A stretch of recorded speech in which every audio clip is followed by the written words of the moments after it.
Welcome to Shaper Sessions. Sam, this is Sessions, and we're joined here today by Justin Nelson. He is the original Fernweh. Am I saying that correctly? I've been saying it wrong, I think, all these years. Yeah. No, that's right. Fernweh. Yeah. Yeah. So Fernweh Woodworking. He's up in Bend, Oregon, and he's been working with Origin, probably one of our earlier customers. And he's going to take you behind the scenes of his shop. At the moment, we're in basically a brand new shop. But we'll let Justin take it away and talk about his history, his use of Origin, and how it's influenced his work, and just look behind the scenes of how that's developed. So we're currently in your showroom, is that correct? Yeah, that's right. So we moved into this new shop. We've got about 2,000 square feet. It was last summer that we moved in. I can't believe we're coming up on a year already. And one of the benefits was that we have this nice little showroom here. So this is kind of the showroom. Here's a bit of the furniture that we make. These are our tripod tables. And then we'll be showing you some fixtures that we use the Origin for the backs of these dining chairs that we do. Awesome. So you've designed all this furniture, you've developed your workflows, developed the ideas, and continually developing new ideas, it seems. Every time I turn around, you've got a new Instagram post with a new product being showcased. It's amazing. And the shape so let's see, I bought mine. It was still on the crowdfunding side, the Kickstarter campaign when I bought it. And it was kind of one of those things where the business was still really young at that point. And I wasn't honestly quite sure how I was going to use it, but I saw the video that you guys put out and I just thought, I have to have this and I'm going to find ways to use it. And it's definitely become one of those tools that, if I dropped off the back of my truck or something, I would immediately buy a new one because I use it all the time. And it's just been so versatile to be able to do all sorts of different fixtures and jigs. And I found it especially handy for prototyping.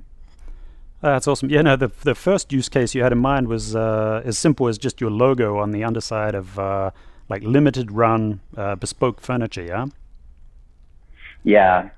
Yeah, so we do all small batch, handmade furniture. Everything is made and designed here in our shop. And so I'll kind of start going into the shop, especially because the Wi-Fi is better in there anyway. Yeah. So it's me, and then I've got two full-time employees. Zach has been with me full-time since August, and Sarah just came on full-time last week. So the three of us are making all the furniture, and then I do all the design for it. That's awesome. And you started off in just your own little garage on the side of your house. Had all sorts of gear in there, and we're cranking away on literally on your own. Yeah, it was impressive. When you guys came out to shoot the video of the fixture for the sling chair arm, we were in the little garage. It wasn't tiny. It was the size of a 2-3 car garage somewhere in there, but definitely too crowded for 3 folks working in there now. So. No, it's awesome to see you expand and take on new employees and everything. We'll hopefully get a chance to chat to them in a little bit. I noticed you got a few templates and things in the background there. That's a big part of your workflow, is it? Yeah, so our goal is to do everything small batch. We don't really do much custom work. We pretty much just do our own designs and then do them in limited runs. And when I say limited runs, I mean batches of them at a time. It's not like we're doing a run and then discontinuing it. But we have all of these jigs just so that everything is very repeatable. So all of these were cut on the Shaper Origin, and then some of them, like this guy here, is just our template for engraving the bottom of the chairs. And so that's just kind of one of those things. It's really easy, slap down double stick tape and then engrave, and it'll be in exactly the same spot on the bottom of that chair every single time. And then another big one that you see in the corner here, so we have 3 different sizes of this coving jig. And this I designed, I've been using Adobe Illustrator for shaper files to make the SVGs. And so I did this entire design just on Adobe Illustrator. And this is to cove our benches. So we'll be walking you through that with Zach, one of my employees. And then let's see what else we have over here. So these are various bench jigs. for different parts and different joints on the ox bend benches that we make.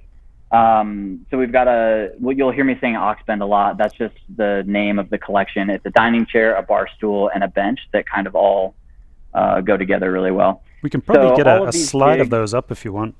Noah, he can bring up an image of those ox bend products. Yeah, so that's the original sling chair we saw in the shop there. You can probably talk to them. You can see these slides as well, right, Justin? Yeah, yep.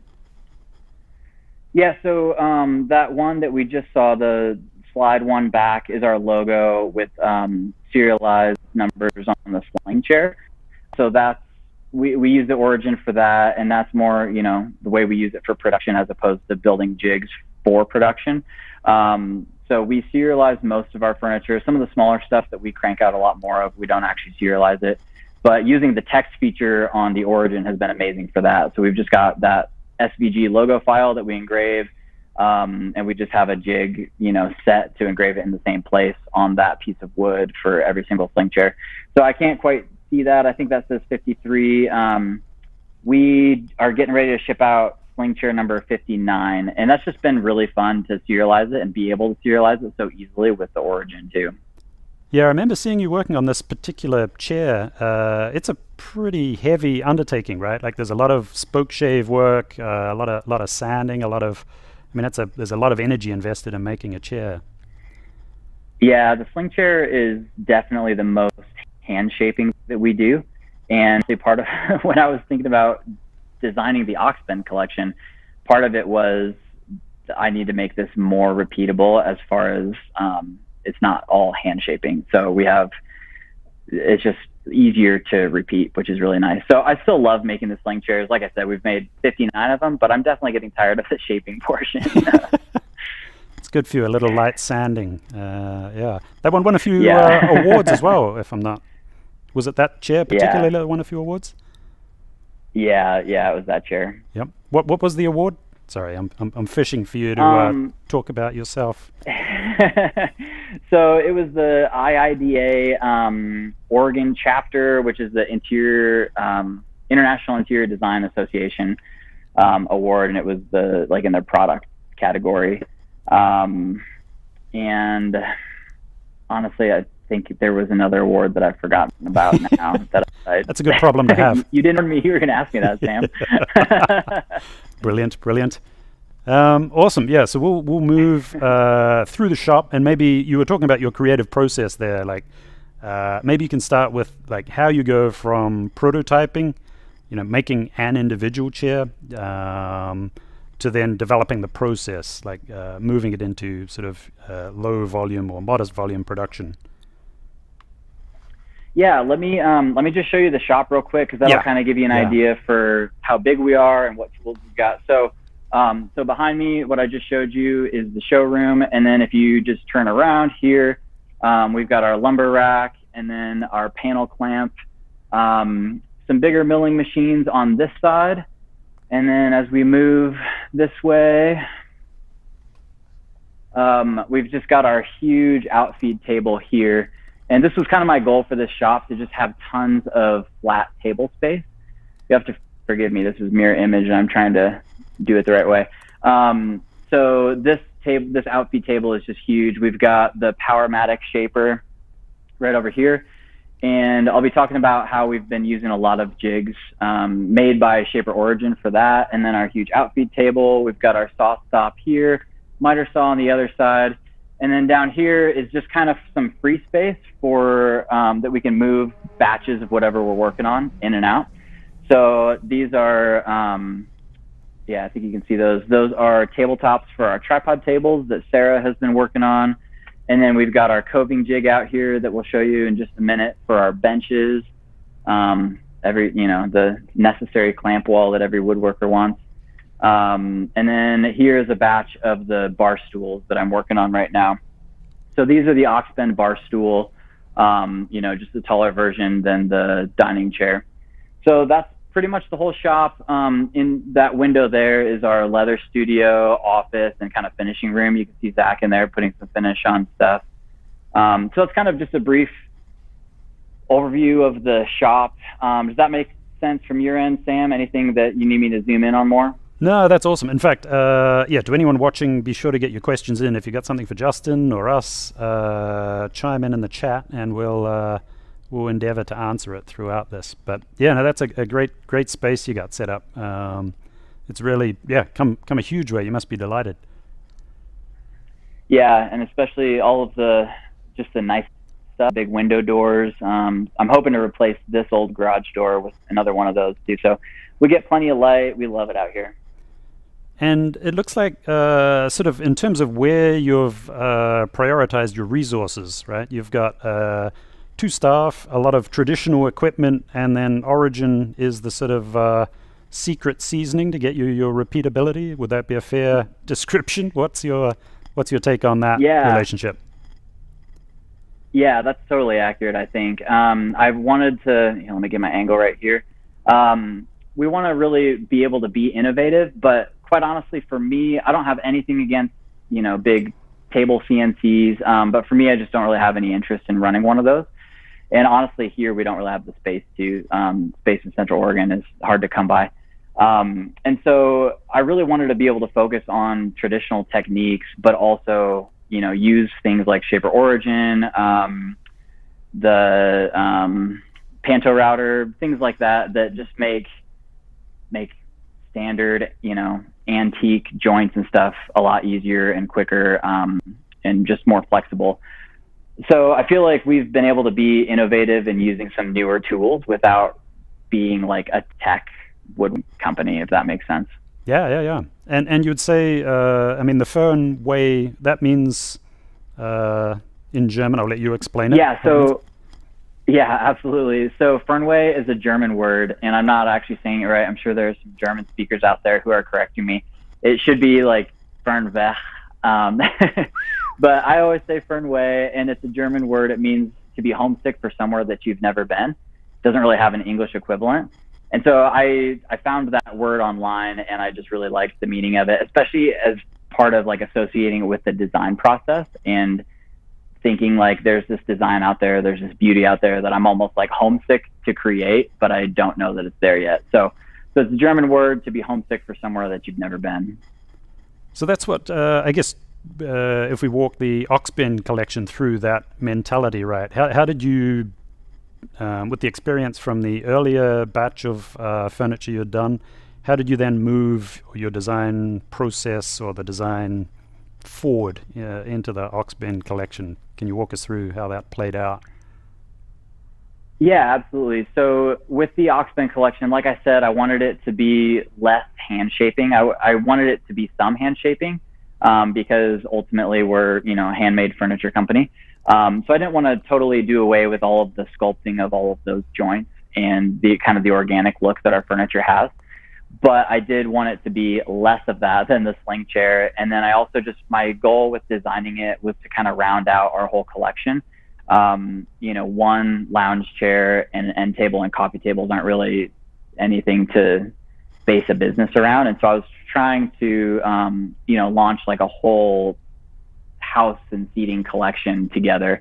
And also we had a dining chair or a dining table that we sell regularly, and I wanted to have some chairs that we could sell with it. So with the Oxbend collection, my goal was to make a very modern, minimal, strip down all of the design elements and not make it overly heavy or overly designed while making a really comfortable, functional, beautiful dining chair.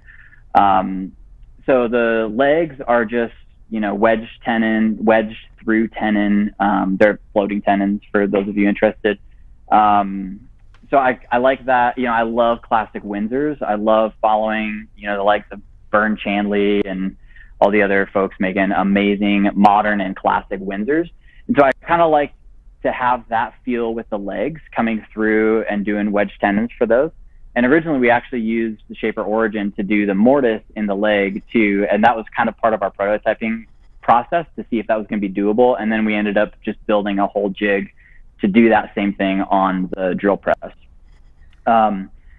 And so yeah, that was my goal with the seating collection. They're really comfortable. I worked with a physical therapist friend of mine to work on angles and back height and all of that stuff. And that was actually really, really helpful too.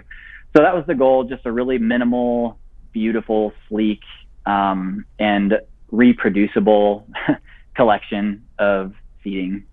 Yeah, no, it makes a lot of sense. It's kind of, yeah, I love the look of it. It's a really magic design, and it's cool to know that you've sort of following on from being more manufacturable, but keeps that sort of flow and aesthetic that you're, the language is clearly developing as you move along. So that's the sort of restlessness. You sort of develop and adjust. You don't stay locked into a design super long term. Like how much does the manufacturing process develop over time once you've locked in the visual design? That's a really good question. I don't know yet. Yeah, We've been doing furniture. We've been doing this furniture, I guess, actually almost 4 years now for the sling chair. I am considering some moves in, made in America production that's not me for certain pieces.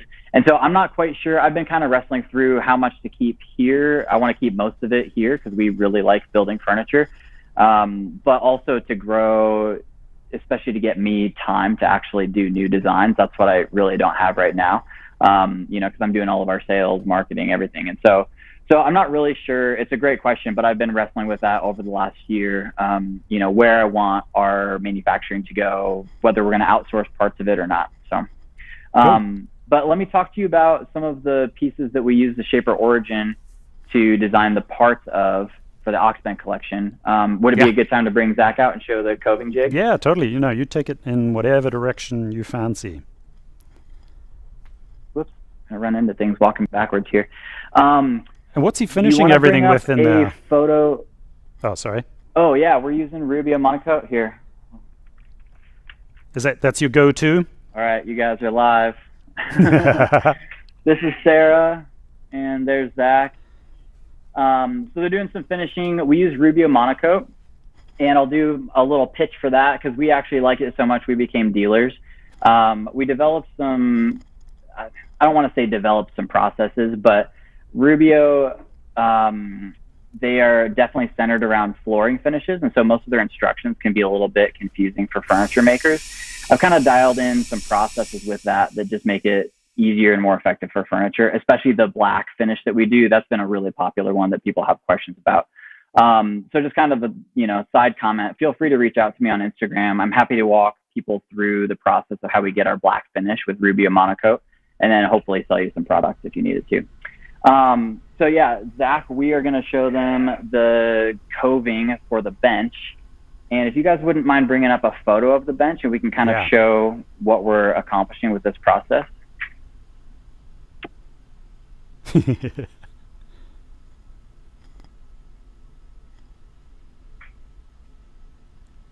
So you see the benches on the right side of your screen right now under the title Oxbend bench, and you can see that the seats have been coved out. So for the dining chairs, we have a Coving Jig that we use our table saw for, and it's a really cool fancy jig that I found from a salty old woodworker on YouTube. It's really awesome.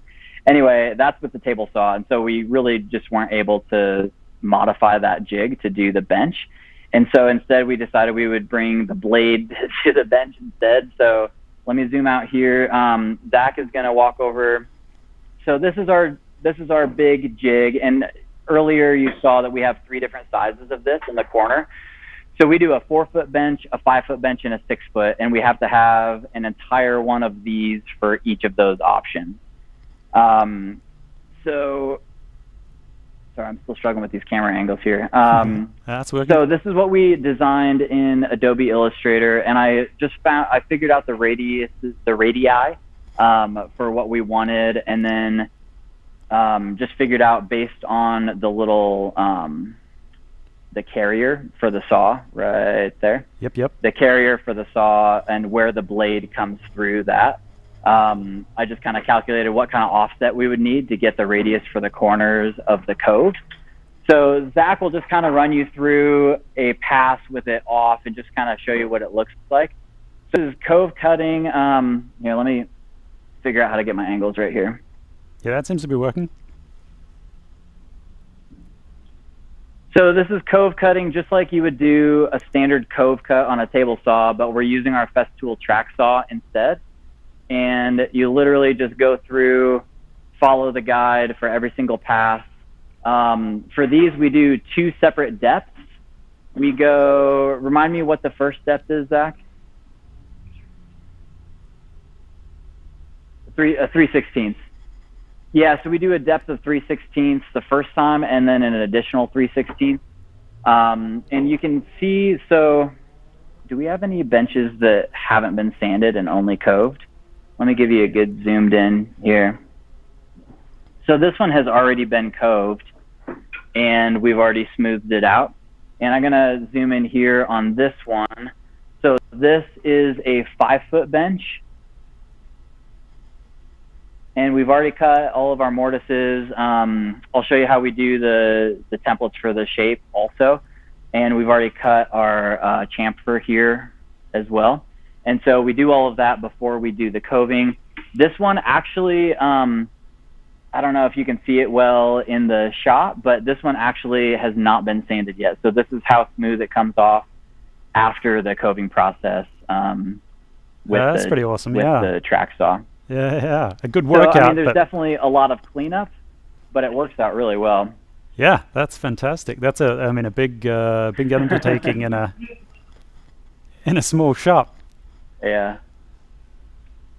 Yeah, we can't hear Zach, so you'll have to, if he says something, you have to repeat it. Yeah. I can't hear you for some reason, so he's just a little if you want to say away. something, talk to me. I was just saying that it's a good workout. You got a lot of movement as you're in it, and it's pretty fun. But and it's a process for what we're trying to accomplish.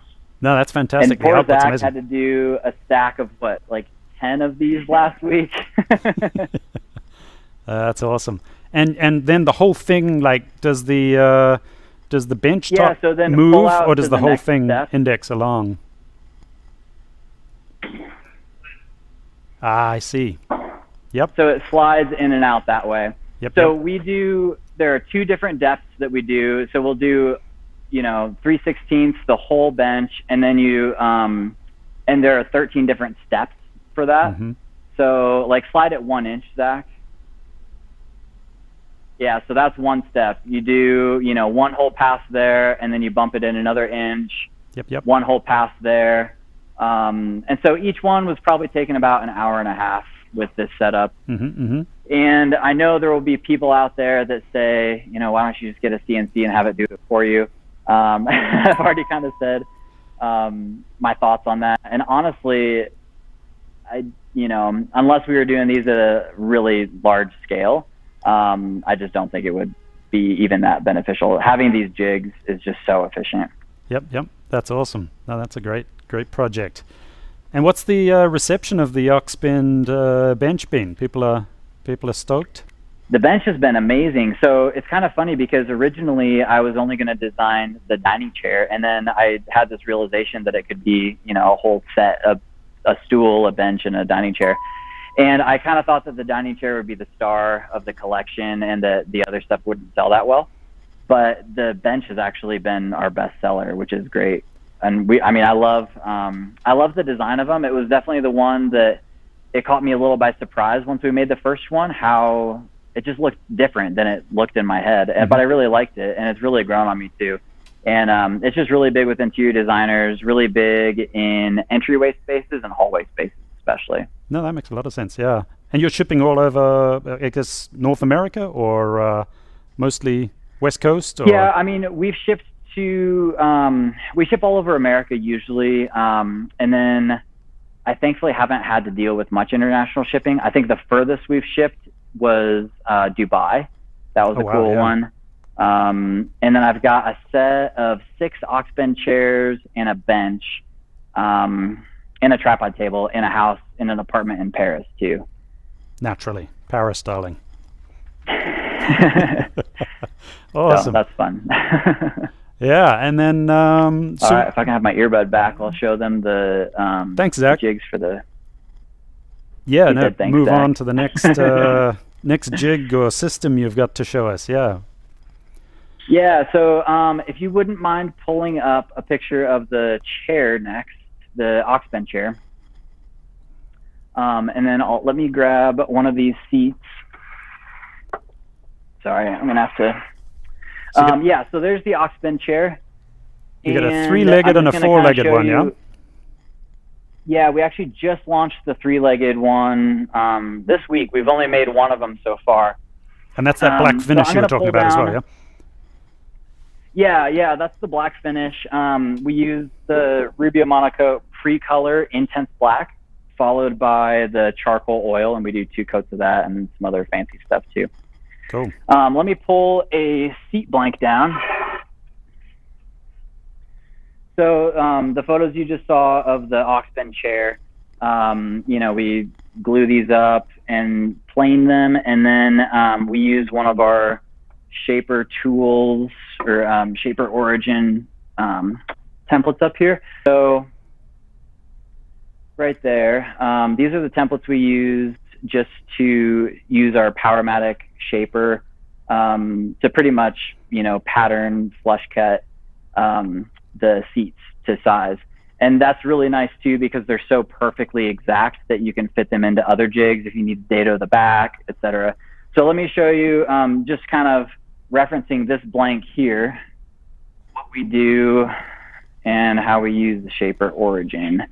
And just while you're doing that, this is all coming from 2D. You work in basically Illustrator for your all the development, yeah? Yeah, I am not fancy when it comes to CAD at all. For a while, I had this dream of learning Fusion 360 and prototyping and everything, like all of my new furniture in that. And I tried it for a while, and I just got to the point where I realized that I actually really enjoy physical prototyping, and I think it's more because then you can sit in it and interact with it and see it from all these different angles that it's hard to really interact with when you're doing that on the computer. And so everything that I'm doing is really basic. Like, I don't have an education in CAD or anything like that. I'm literally using Adobe Illustrator for everything I do. Yeah, no, it's epic to see how far you can push it. It's so long as you're meticulous, pay attention, you can get some epic results out of whatever package you're familiar with. Yeah, and I taught myself Adobe Illustrator pretty easily, and now I just kind of use Adobe for everything, and it saves me the headache of trying to learn a new program. And you're taking care of all your publications and everything, is that right? Do you do your own catalogs? Yeah, I do all of my own catalogs. I outsource some of the photography, although now that we have that showroom, I've been able to do a lot more of it, which has been really nice. All of the recent photos on our Instagram are from that showroom, which is really amazing. But yeah, a lot of the photography is my good friend Benjamin Edwards. He's an epic photographer and videographer here in Central Oregon. But yeah, then we're doing, I use InDesign and Photoshop and Lightroom for all of that stuff. And we do pretty much all of our own marketing materials. Awesome. Yeah. So yeah, we'll spend a moment looking at this this project, yeah? For anyone, for anyone who's following along, I think it was last week, we did a little mock-up of this, a similar process of how you could make this fixture using OnTool CAD if you already had the kind of shape you wanted to create. So Justin's going to walk you through the legit approach now. So we've got this Powermatic shaper, and that kind of does all of our heavy pattern routing here. And for those of you interested, we've got the Amana bit there. You can see it with it's nice that it has the top and the bottom. Following bearing, yeah? Man, my brain. Bearing, thank you. The following bearing, yeah. It's nice that it's got the top and the bottom, because then you just flip the piece over and you're never cutting against the grain. It can be a little bit scary, I'm not going to lie, sometimes. You have to be careful how far you have it sticking out there. But this Amana is way better than the one I used to have. And, if you're being careful with it, it's a pretty safe tool. So this is 3 inches tall, and all of our seat blanks are 1 11/16 thick. So it's plenty of room. It's really nice. So let me show you kind of how we do some of these. So just with the background, knowing that we're using that Powermatic shaper. So these are the seat backs for the Oxbend collection. Is that coming through? Can you see that okay? Yeah, no, it's great. Yep. So these are the seat backs here. So this one is literally, we have a little, template that incidentally I also cut on the Shaper Origin. I swear we use this thing for everything. So I use a little template, literal pencil drawing the outside, rough cut it on the bandsaw outside of the pencil line, and then we slap it onto here.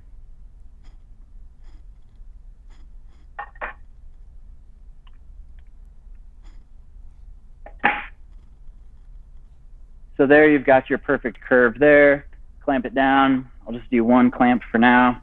And then that's how we bring it over here. And that's how we get those, sorry, wandering here. Yes. And that's how we get those, just the perfect curve for the top backrest of the Oxbend collection. And so it's great because with this perfect curve, then you can line it upside, which has a little inset catch, which is the exact curve of the other side.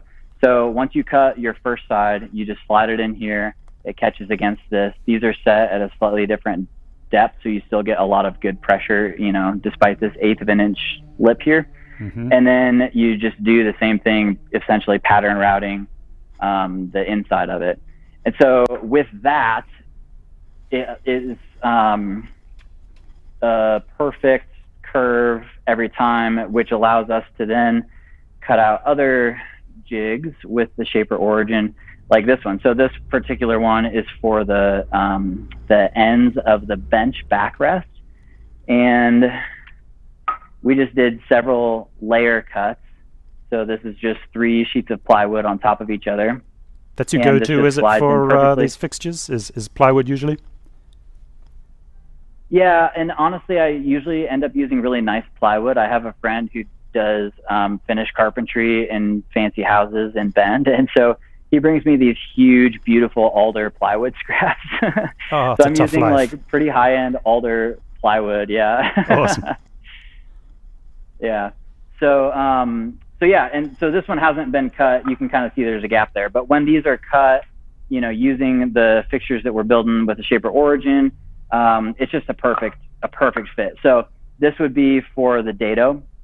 For our backrest, we do a half lap joint on that, and so this is just how we cut that out. So this just goes on a crosscut sled on the table saw.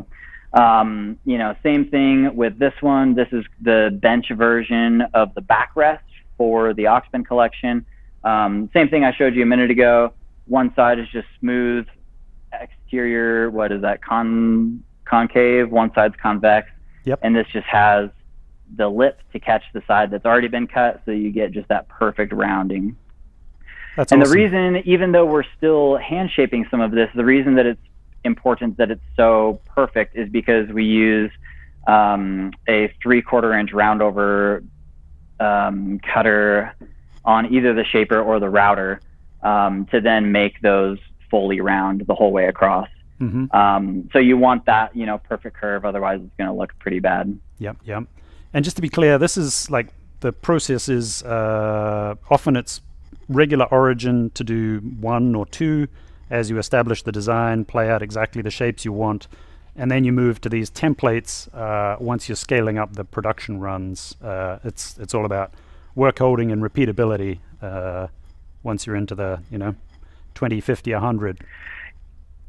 Yeah, that's exactly right. I mean, I've had to build these jigs probably twice, and that's usually just part of my prototyping process. Something, I end up changing dimensions or whatever, but then I just tweak the file on Illustrator, re-upload it to Shaper Hub, and then cut the new files. And so usually these fixtures that I'm showing you, I've probably had to build once or twice, and then we've already used them on dozens of chairs, which awesome. Is just nice. Mm-hmm.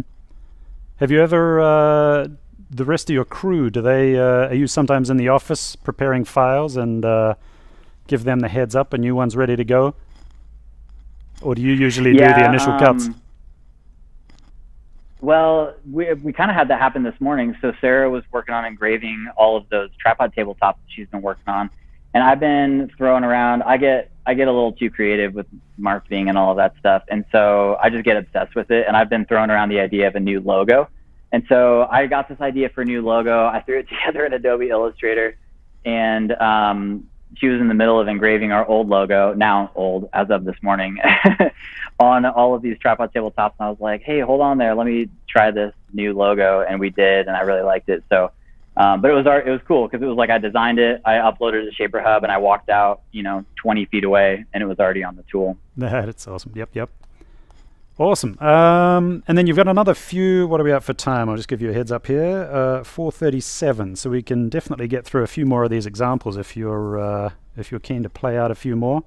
Bench Cove we've done. You were going to walk through maybe the samples, Dev, or did you have some workstation examples you wanted to take a look at? So we can do either one. Here, I'm over. Let's see here. What would be easiest at this? And we'd say anyone watching, be sure to get your questions in because we'll have Q&A at the end. So get those logged now, and we'll be able to answer all your questions as we go.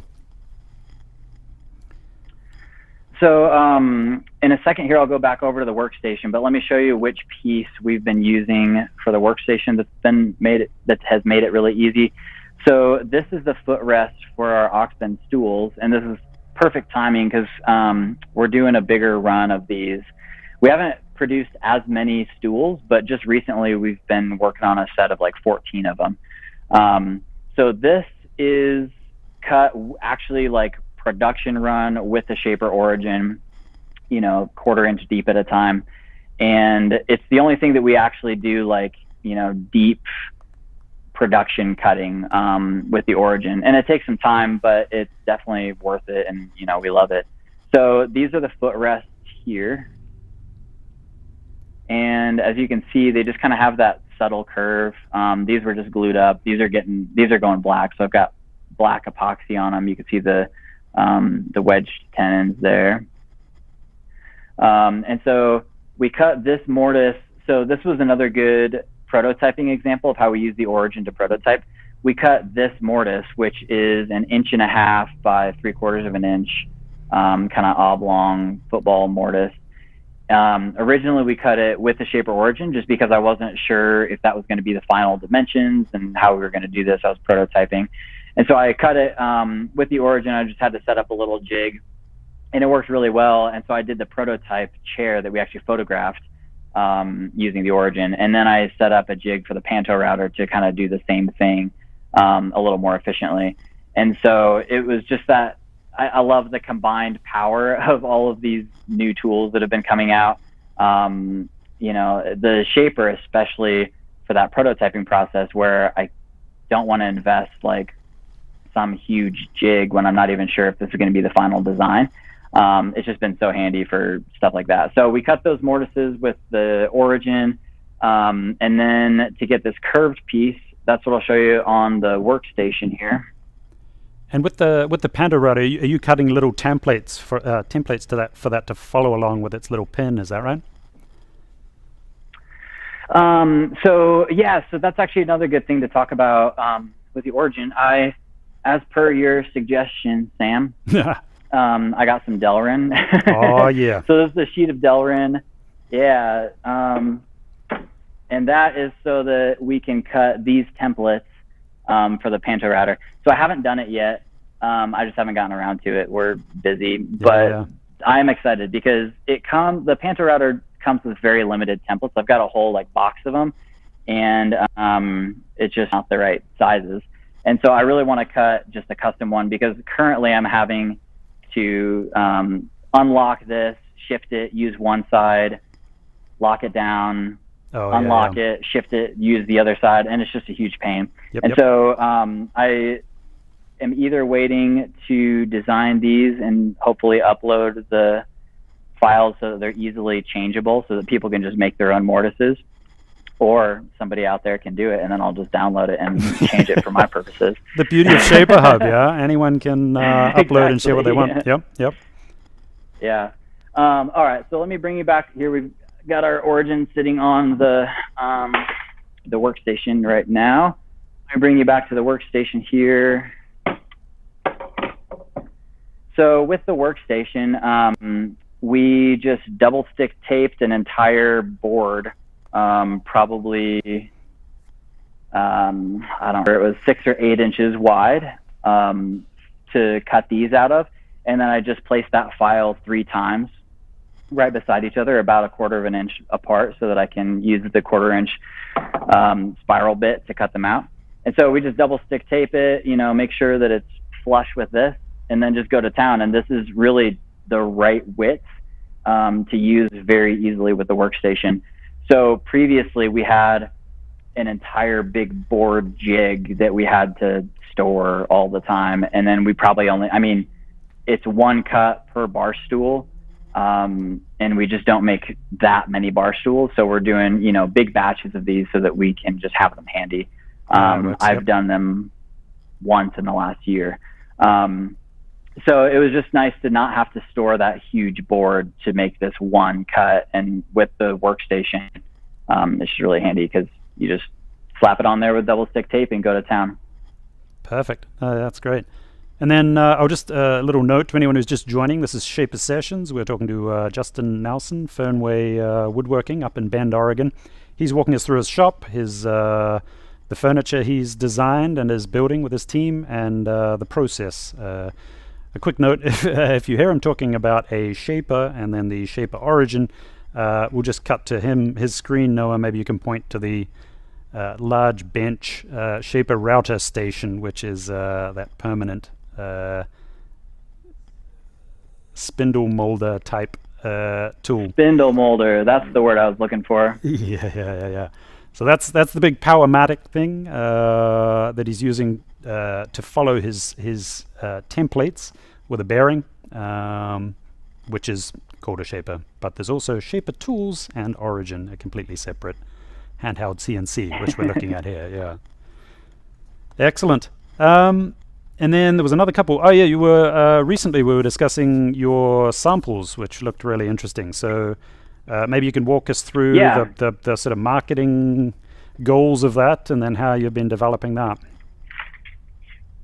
Yeah, let me grab that samples kit that we've been working on. I'll show you here. This is our Leather Studio 2, which I showed you guys. Hi, Sarah. Greetings. But this is where we do our leather work too. And then we've got a new sewing machine over there that I borrowed / stole from a friend. Full Juki mode. Okay, so I'm just gonna set this here. So these are our samples kits. So as I've mentioned before, we do a lot of work with interior designers, and so I just wanted to be able to have some really stellar marketing stuff to ship to them so they can show their clients, and just a fancy way to show them some wood samples and stuff. So this is our samples kit, and the way that we use Shaper Origin for this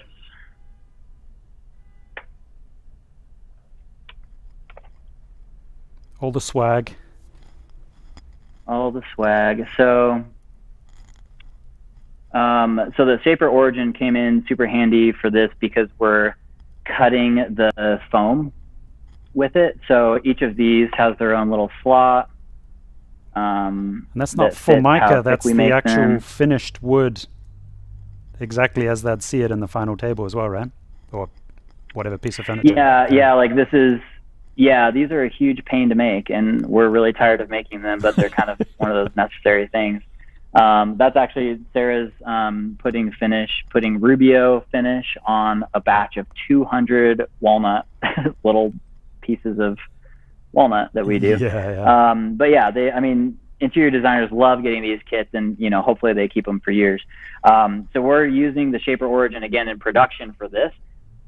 And the reason that I decided, so just to give you an idea of like the quantities that we're doing for these custom boxes, I ordered 500 of these, and that should last us for quite a while. I send out samples kits, I don't know, a few times a week, mostly in interior designers, but sometimes to people that are interested in getting some furniture. Right now they're just envelopes, and so I wanted a little higher end option. And so the reason that we're using the Shaper Origin for production for this foam, as opposed to trying to, bulk order 500 of these custom done somewhere else, is because I know myself and I change things relatively frequently. It's one of those, like, it's a creative business, and you are always changing things type situations. and you just have to live with that, accept it, unfortunately. So I knew that, if I ordered 500 of these, we would decide that we're going to add a new type of wood, or, I wouldn't be able to find one of the leathers anymore, and, the numbers would change. And so we're producing the foam blocks on the Shaper Origin so that we can have more flexibility. We'll cut about 20 of them at a time. And then as things change, as we add upholstery, I'll be adding new samples. We have this space over here that I can kind of fill up. And then right now we're doing our new F Fernweh logo right there on that foam with the Shaper Origin. Awesome. So yeah, that gives you options without committing to a massive run to get the sort of economies of scale of outsourcing stuff. You can adapt and evolve, and then develop new ideas. Looks great, by the way. Absolutely. Thanks. Yeah. Right. Then we've got. How do you actually engrave your logo on the side of the sling chair? Is that it's after it's completed, I imagine? No, so that's actually, that's a great question. That's also on the workstation. Mm-hmm. Let me think if we have. If it's not readily available, I think we actually have. I think we do have a blank for that piece. If it's not in here, then I'll just kind of point to it and show you. Yeah, this is perfect. So here's the blank for that piece. This is two of them. We usually bandsaw these together so they match perfectly. So this is two of the blocks that are just double stick taped together so we could bandsaw them together. Mm-hmm. But this gives you an idea. So I don't know if you want to go back to that photo of the finished sling chair just to give people a reference for what we're looking at with the logo engraved on it and the serial number. Yeah, perfect. So that's what you're looking at with this. It just hasn't been rounded off and shaped or attached yet. And so this is another use for the workstation. We just have, I love the update on the Origin with the workspace tab where you can save different workspaces. So we just have a workspace named, I don't know, chair logo and serialization or something like that. And we just stick the block, and we do that before we cut it on the bandsaw. So it's just still a block, a square block of wood. Yep. But we set it here on the workstation, and it goes in the same spot every time, and it works out perfectly. That's brilliant. And would you say like attention to detail like that has a positive impact in terms of what your customers see in terms of quality?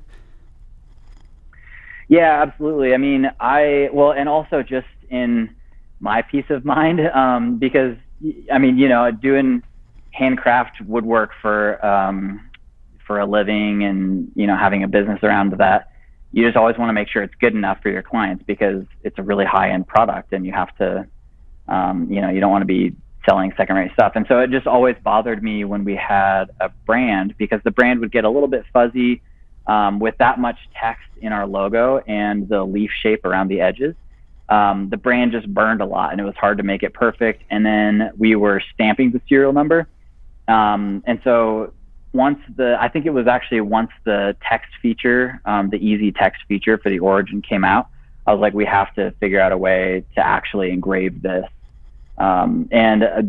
It just looks phenomenal. That's especially great. when comparing to the brand that just kind of burned itself. Yeah. And you mean the brand in terms of branding iron to anyone who's Yeah, sorry. Yeah, it was just one of those like electric branding irons that you stick to it. Yeah. And you have to kind of wiggle it, and then you hope it doesn't catch on fire, that sort of thing. Yeah, you can tell there's real attention to detail in that you photograph things from underneath often. Like, you don't see many, usually that's only for the other furniture makers who look underneath things. But, that's pretty cool to see some of those tables. Well, Hans Wegner had a quote about if you're thinking about buying a piece of furniture, look underneath. And if underneath looks okay, then you're probably fine. Yeah. Well, it's looking more than okay. What's that other one with the two kind of cantilevered legs? I think we got a photo of that, Noah. That guy. Oh yeah. Yeah. You're able to talk through what's going on now. So that's our original coffee table design. And I don't know what to say about it. I really like it. We haven't been selling many of them lately, but they used to sell super well. I think I just don't feature them enough on Instagram because I get too excited about the new stuff. Yep. But yeah, that's a lot of hand shaping too. That was kind of in the sling chair era when I was really excited about hand shaping. I love the design though. Still, people love it. They're way stronger than they look. I've got a picture on. I always have to include this because I get the question all the time about how strong they are, and I have a picture of me standing on one of them on the website just to kind of ease people's minds. And yeah. Actually, there's one question here. For the logo engraving, are you using the stock engraving cutter, or do you have your own different cutter you're using to get that detail? No, I'm using the Shaper brand engraving cutter. Yep. No, that works. Excellent. That one, yeah. Do you want to? We talked about talking to Sarah and seeing what it was like to learn on it, or or just check. We got like 7 minutes. That'll be perfect. So we'll okay. So Sarah, for reference, I think Justin mentioned it earlier. She's come on full time. Is it a week ago? Pretty recent, but has been working there. Yeah, she's been with us for a week. And then you've sort of onboarded her. She's actually spent a reasonable amount of time using Origin, so she'll be able to talk us through that experience and how bringing on new stuff using Origin, how that plays out. Yeah, so Sarah joined us. Hi, Sarah. Here's one of my... Hi, Sarah. Here, let me give you this one. So when we did this with Zach, they couldn't hear the microphone, so we'll just have to see. So Sarah has been with Fernweh Woodworking since October. Is that right? Part-time. And then we've just been really busy, really thankful. And so we brought her on full-time a week and a half ago. Last week was her first full week. That's awesome. We Congrats. thought it might be, can you hear him okay? Yeah. So we thought it would be nice to ask her. Yeah, what it cuts out if you take it out. Yeah. To ask her some questions about what it was like to learn the Origin, and then maybe give people an idea of teaching employees how to use the Origin and what that looks like. Yeah, so if you can walk us through, what was your experience when you first were presented with Origin and given a task? How was that onboarding in the shop? Oh, she might have to walk closer. She's actually kind of silent. Maybe she stands quite... Try again. Yeah. Try again. So the only thing I've done so far is the logo engraving. Yep. But it was pretty straightforward, and with the sections on one side, on the right side, and then after that you move to the left and so each section on the right has a section on the left, so it's broken down pretty easily. So you were introduced to the idea of scan, design, cut, and just played that out, rinse and repeat. Yeah.